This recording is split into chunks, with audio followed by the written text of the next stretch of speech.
Hey guys, today I'm going to show you how to install the new CBZ1 Super73 battery upgrade onto your Super73 Z1 bike. So the first step you're going to want to do is remove the seat. It's pretty self-explanatory to remove the seat. You've got two screws in the front, two screws in the back, and then you have to unplug these two connectors. And then your seat's off. It takes about 5 or 10 minutes. The next step is you're going to want to remove these Phillips screws right here using a Phillips screwdriver. So we're going to go ahead and unscrew those. I want to put them to the side to make sure we don't lose them. And then we're going to flip our seat over and remove the top seat.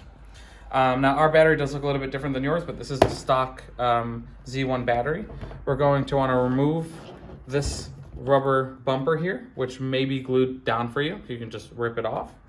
And then we're going to want to unplug the switch by pressing on the clip, opening it.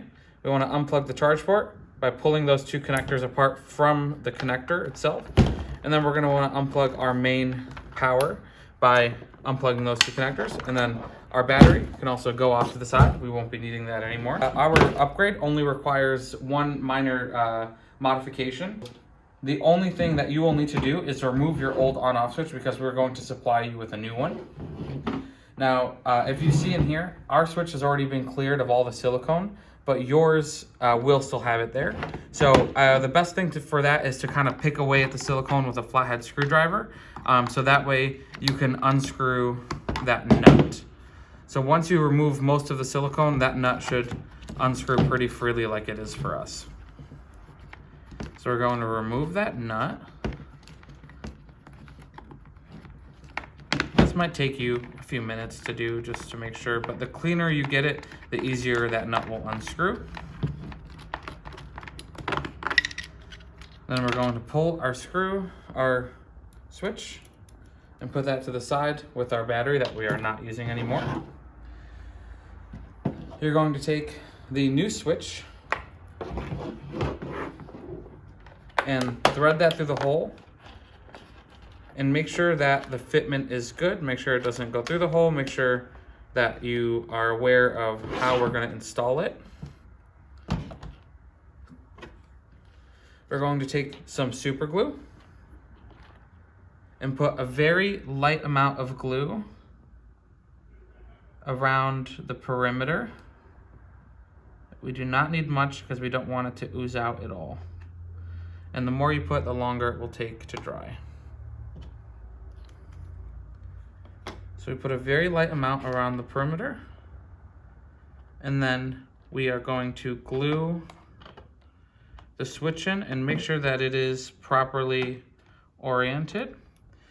And then you may have to hold it there for a minute or so until the super glue would dry. Okay, so after about a minute with some constant pressure, that switch is pretty secure, but you're definitely gonna wanna let it cure.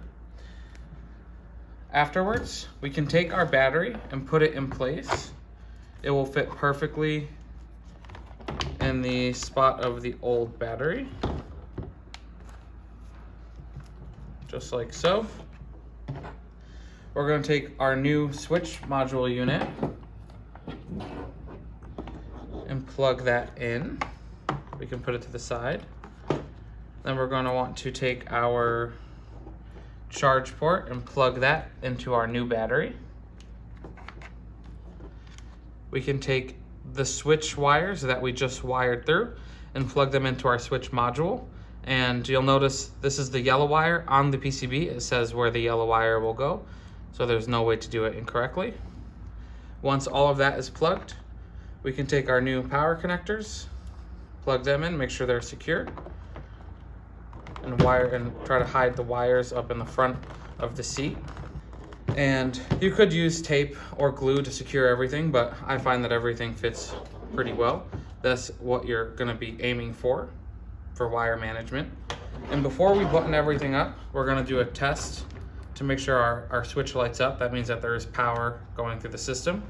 And then the other hidden benefit is that you can actually charge now with the bike being off or on. Whereas previously you had to turn the bike on to charge. Now you can charge it either way. So once all that is secured, we're not going to need that rubber bumper anymore. We can just reinstall the seat and carefully put our screws back in. We don't want to over tighten these as they only go into plastic, so we would not want to damage the thread.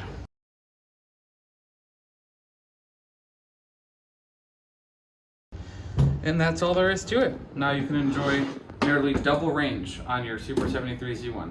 Thank you guys.